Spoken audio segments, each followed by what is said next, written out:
What's up everyone, welcome back to the channel. So another comparison. First of all, happy Thanksgiving. I recorded that other audio on Thanksgiving, so it's going to be kind of funny because I'm going to probably put that in a different. But the iPhone 11 Pro, you guys already know it's been out for a minute now, and it's one of the most expensive phones in the market. But one of the least expensive, cooler phones in my opinion in the market right now is the Samsung Galaxy A50. Now, this is still probably not even the best value per dollar in my opinion, but these are one of the cheapest phones you can just go into Walmart and just buy instead of like ordering it online or going to a different country. I know Xiaomi and Huawei, all those phone manufacturers have crazy priced phones, but in America there's a little bit less options for budget phones in my opinion. There's still a lot, but even though a lot of phones are more expensive overseas, it's kind of weird how that works. But the Samsung Galaxy A50 actually came out in March of this year, was announced in February, but I never even got it until now, so I figured I might as well compare these two. These phones really have not too much in common. One is selling for like $300, a little bit less than $300. The iPhone 11 Pro is selling for over $1,000, so I kind of want to see what the differences are and pretty much what you're getting when you're spending more money on a phone like the 11 Pro. So looking on the front, you'll be able to noticeably see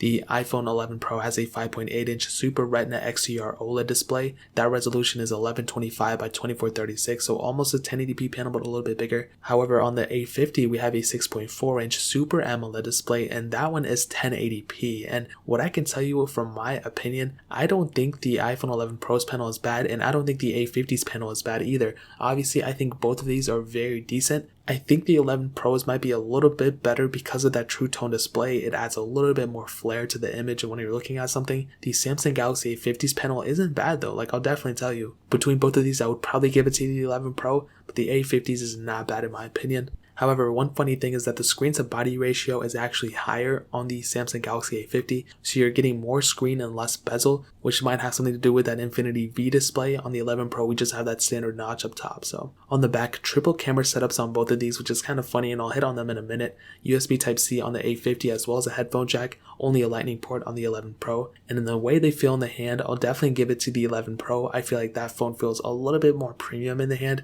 They both have, pretty premium builds. The A50 feels really good for what you're spending on. Could Samsung have done a better job? Probably, but I don't think they really care, and they did a really decent job with the A50 in my opinion. Now, there's no IP certification for the A50, but you do get a micro SD card slot, which is really nice. So you can go and expand that storage for as much as I think like 1 terabyte, which is crazy. So even though it doesn't have any IP certification or anything, the 11 Pro doesn't have an SD card slot where the Samsung Galaxy A50 does. So a really cool thing Samsung did there. Now that pretty much covers it up in terms of the outside. Now hitting on the software, this is where things get a little interesting, and I said this in other videos too. The iPhone 11 Pro started off with iOS 13. You are able to get iOS 13.2.3 on it, and it's going to go forever basically. But the Samsung Galaxy A50 started with Android Pie. It just got Android 10. We just got the announcement yesterday that Samsung was going to support it. But here's the thing, I don't think it's going to go further than Android 10. I'm pretty sure it's going to stop there. Now I could be totally wrong, I've been wrong before, but I don't think it's going to get Android 11, but it's too soon to tell. I don't really know how Samsung Galaxy A series devices work, so maybe it'll go further, but I think it's not going to last as long as their S series.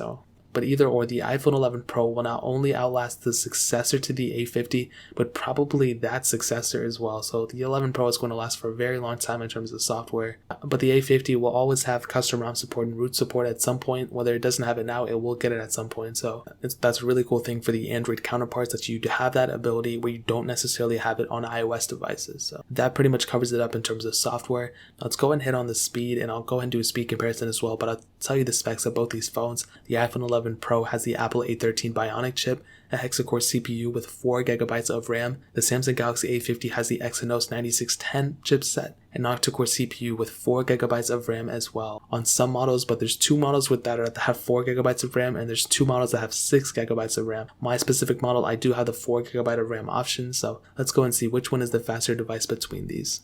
Alright everyone, welcome to the speed comparison. I have the iPhone 11 Pro to the right and the Galaxy A50 to the left. I have a couple apps. This is not going to be anything too crazy. Also, this thing might be a little tilted. I do apologize for that. Let's go and start loading some of these apps up. Let's go ahead and do Temple Run. 3, 2, 1. And right out the gate already, iPhone 11 Pro so much faster. Let's go ahead and see if we can get into a new game. 3, 2, 1.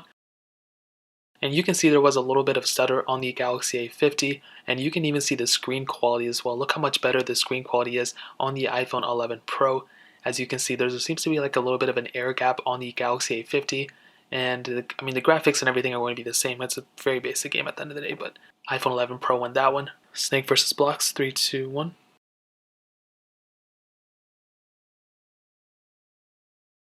And again, the iPhone 11 Pro just a little bit ahead. It's going to do some gameplay, see if they stutter at all. And they both seem to be okay. Not that much stuttering going on. Temple Run 2, 3, 2, 1. Get through some of these pop-ups a little bit. Nope, we're good. As you can see, the 11 Pro did get into it way faster than the Galaxy A50. That one is still loading, and you can see, I mean, it takes a while on the Galaxy A50. Not that long. I mean, this is the newest flagship phone, so it makes sense, you know what I mean? And I mean, the main thing that I'm noticing is that screen gap on the Galaxy A50 when compared to the 11 Pro screen. So much better, the 11 Pro screen, than the Galaxy A50. Fruit Ninja, 3, 2, 1.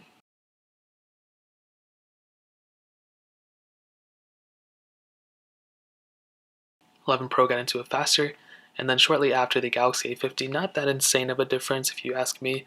Let's go into some, and even just getting into the pop-ups and everything is so much faster on the 11 Pro. Let's do Thank You, 3, 2, 1.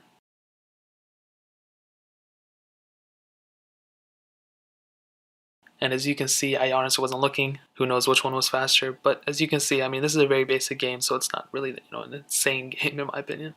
And some of the games that I downloaded didn't even port over, which I'm kind of salty about. Let's go and do Real Racing 3, 3, 2, 1.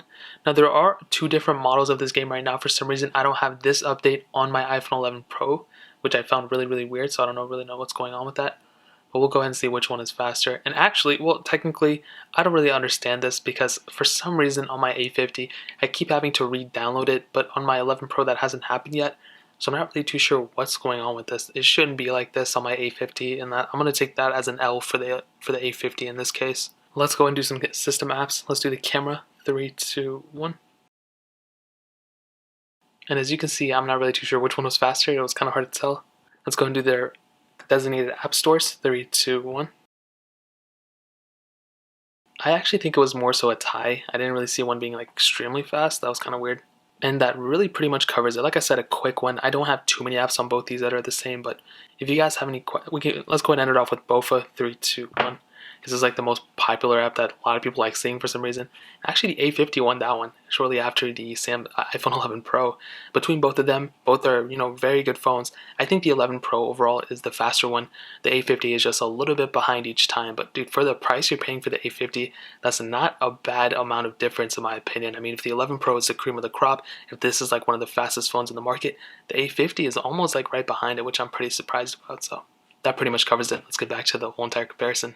Now that we're back, let's go and hit on the camera sensors. The Samsung Galaxy A20 has a wide-angle 25 megapixel lens, an ultra-wide 8 megapixel lens, and a depth sensor that's 5 megapixels. The iPhone 11 Pro has 3 12 megapixel lenses, a wide-angle lens, a telephoto lens, and an ultra-wide sensor. All those are 12 megapixels. And what's interesting though is that I would give the quality in pretty much everything to the iPhone 11 Pro. I feel like that camera sensor is really, really good. The A50s is not bad at all. As you can see, it's okay, but the iPhone 11 Pro definitely wins here. But here's the other thing. You can shoot 4K at up to 60 frames per second on the iPhone 11 Pro, where you do not have that ability on the Samsung Galaxy A50. So whether you think that's a cool thing or not, or if it doesn't matter to you, that's one thing you have to ask yourself. But in my opinion, I always love having the ability to shoot 4K, even though I never really do it. So with this, I'll definitely give the edge to the iPhone 11 Pro, even though the camera UI might be a little bit more feature friendly on the Samsung Galaxy A50. I still give the benefit of the doubt to the 11 Pro because the quality is there. It has really, really great quality. So that pretty much covers that.